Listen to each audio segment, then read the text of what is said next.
kembali bersama saya Kak Marina Hassan dan kini kita berada di Koperasi Warga Hijrah Selangor Berhad yang dikenali sebagai KoHijrah.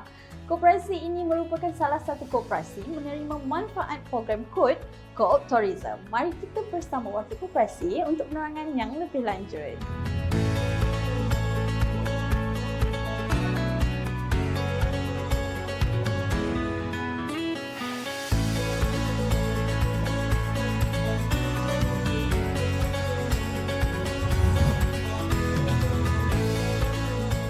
Assalamualaikum dan salam sejahtera bersama saya yang berbahagia Datuk Dr. Muhammad Syukri bin Ismail, Pengurus Besar KoHijrah. Assalamualaikum Datuk. Waalaikumsalam. Alhamdulillah, terima kasih.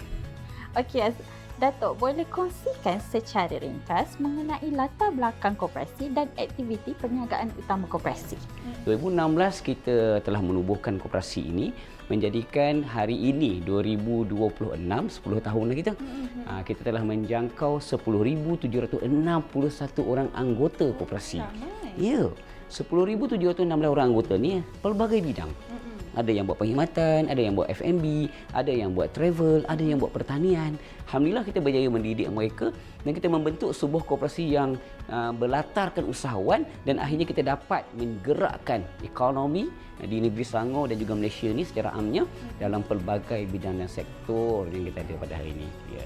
Apakah faktor yang mendorong koperasi untuk beralih ke arah pendigitalan? Kita ke arah pendigitalan kerana kita melihat arus pembangunan yang ada pada hari ini. Maka hari ini kita nak berubah revolusinya.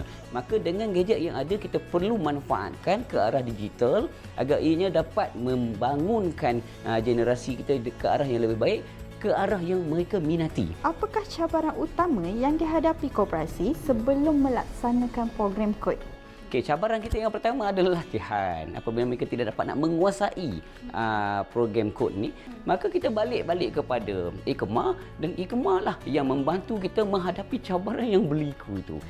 Dengan cara menyelesaikan latihan-latihan yang sepatutnya sampai menangani cabaran ini dan akhirnya kita boleh menggunakan teknologi yang baru ni. Jadi Datuk, bagaimanakah operasi koperasi sebelum menggunakan platform digital?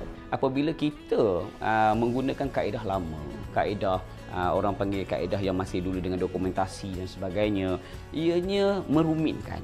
Tetapi apabila kita ada program kod ini yang menggunakan digital, ianya dapat disimpan dalam satu sistem dan perkara dan memudahkan kami untuk menjalankan dokumentasi dengan baik dan mudah. Dan akhirnya pelanggan berpuas hati dengan apa yang servis atau perkhidmatan yang kita berikan kepada mereka. Jadi Datuk, bagaimanakah program KOT ini membantu meningkatkan kefahaman koperasi terhadap teknologi digital? Apabila kita menggunakan pendigitalan ini, kita menarik minat generasi Z untuk bersama dengan kita, sama ada pekerja ataupun sebagai anggota.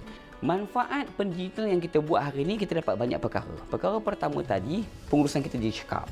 Kedua, pengurusan keuangan kita dapat jadi mantap, tidak ada kebocoran.